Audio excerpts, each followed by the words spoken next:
Hey there, Bracy here. So I'm gonna first continue with my talk about the headset. Today is gonna be the Oculus CV1, which stands for Consumer Version 1. And then I'm gonna talk real quick about continuing about this video that I had seen with Elon speaking to the CEO of Alibaba, which, if you don't know what Alibaba is, it's very similar to Amazon. It's a place that you can get anything online, but its primary market is Asia, and that the continent's connected to Asia. They serve the U.S. As well, but they ship. The limitations are there are more limitations with that. So very quickly, the Oculus CV1. This might be the very first one that I got. I don't know, because we've got 3 of them and they've been cycling through. But this was the first complete solution that made you just love the potential of design of a headset. The interior is just like nice and smooth. The foam that they used felt good until you got too sweaty, of course.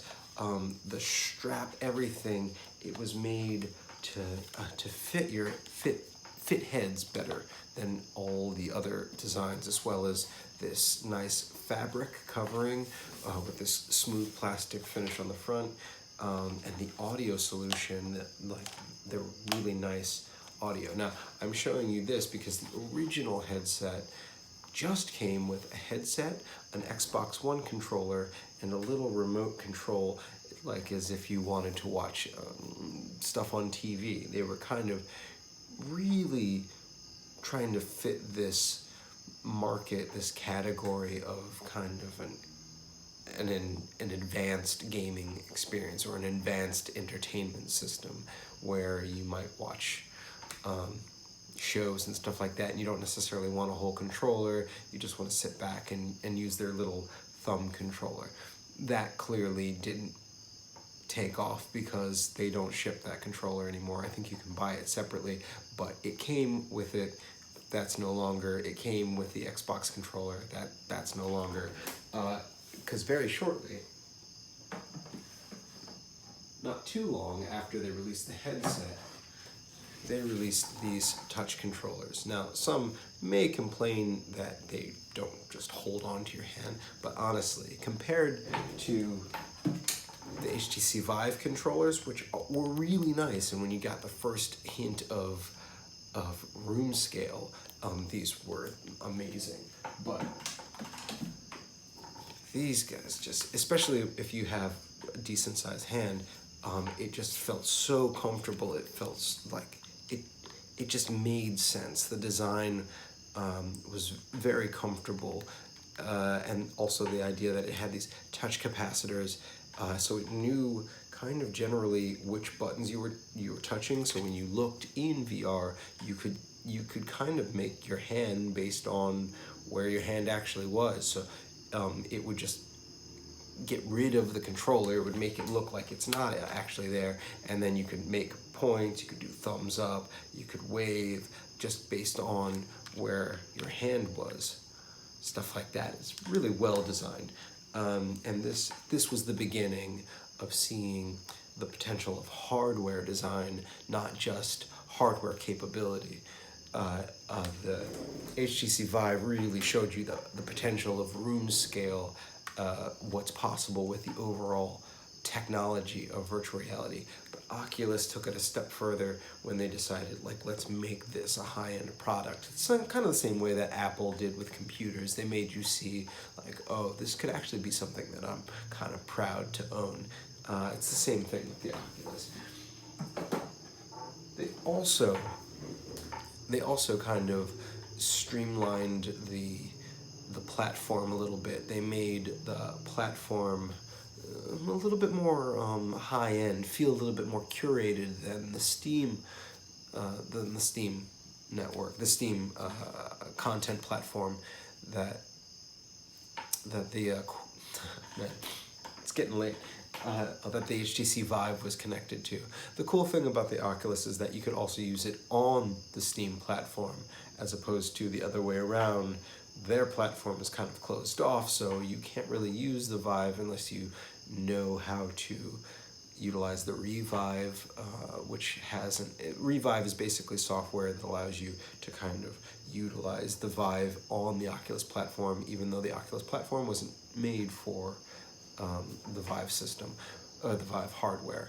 But with utilizing the Revive, you could activate it, and it was buggy and it didn't work for all programs, but ultimately it was something that the community as a whole decided they wanted, and Facebook, more Oculus specifically, stopped kind of hammering that, or like kind of quelching the Revive updates and stuff like that, and they started to allow more people to utilize their platform, because ultimately it meant that they were selling more software.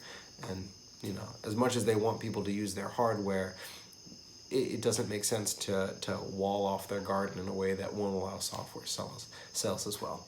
At least maybe not at this stage. Maybe it will be more profitable down the line, but who knows. I have to say that once I got the CV1, before I got the CV1, I was developing all the time utilizing the DK2 because it was just so much easier to put on. And that wasn't quite the case when the first CV1 came out, but very soon after, with a few updates, it became my go-to development headset. It's just the easiest. It's just the easiest. It's the easiest to put on. It feels great. The tracking is pretty consistent. And then also the touch controllers, it just allowed you to connect with the OV1 APK that allowed you to just put in basically a pre-made controller for any interactive VR experience, and it just worked, which was why what they did with that system was brilliant. They made it easier and easier and easier to develop with, and even more helpful was that the drag and drop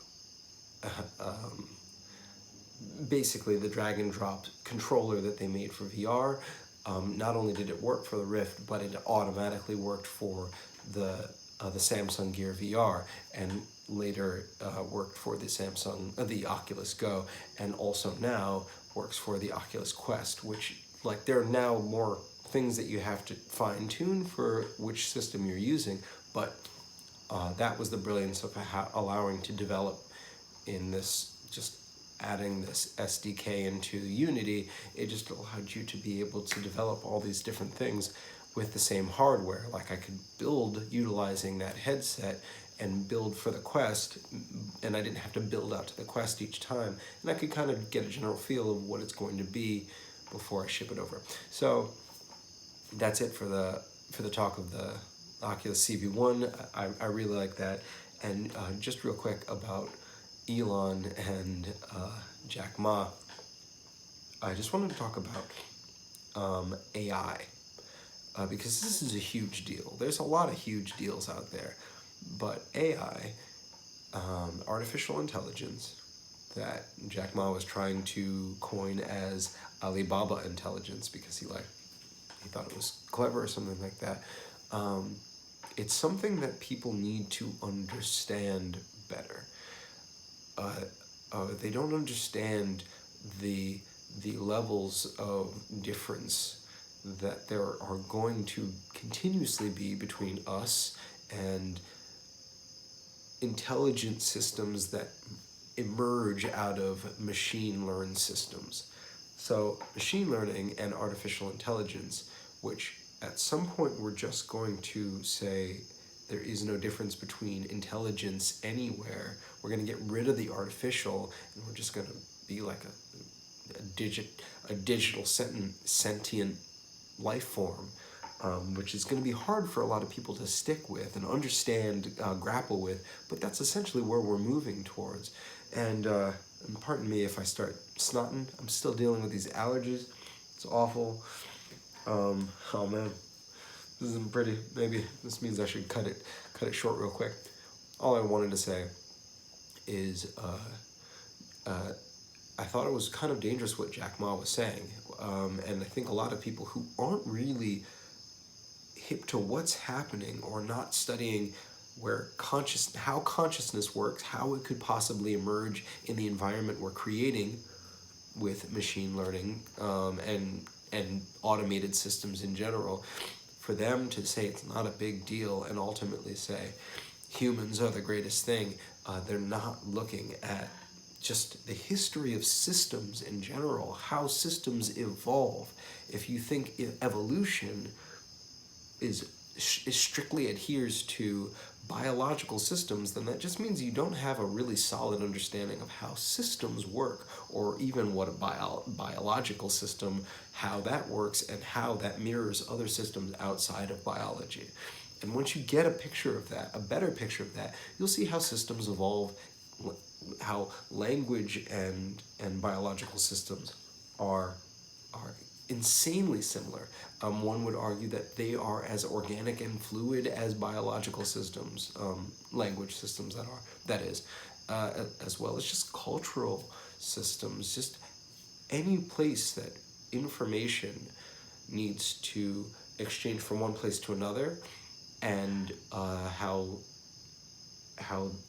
the environment may change or modify that system, and that information, ultimately the information that makes it through is the information that could make it through. I really apologize about the nose. It's killing me. But all that to say, Elon was making some very important points about why we shouldn't just look at AI as this another, like, it's not just a death machine that's coming to kill us all, but it's also not just something that we flip off a switch. It's a new life form that is far more capable than we are. And no one is really grappling with that. And no one seems to grasp that. And it's because no one is actually taking the time to study the conditions that we're setting and the likelihood of what these conditions will lead to. And that's troubling, because it's affecting the way people are thinking what's going to happen over the next 5 to 20 years. It's going to be a considerably different world in the next 10 years if we don't blow ourselves up or drop out our population for one reason or another. But it's going to be even crazier if we last another 20 years because of what we've set. Like the path that we've set is unlike anything I think we can ever expect. Anyway, that's it for now. I've gone on way too long. Sorry you had to stare at this disgusting face. Thanks for listening, and stay conscious.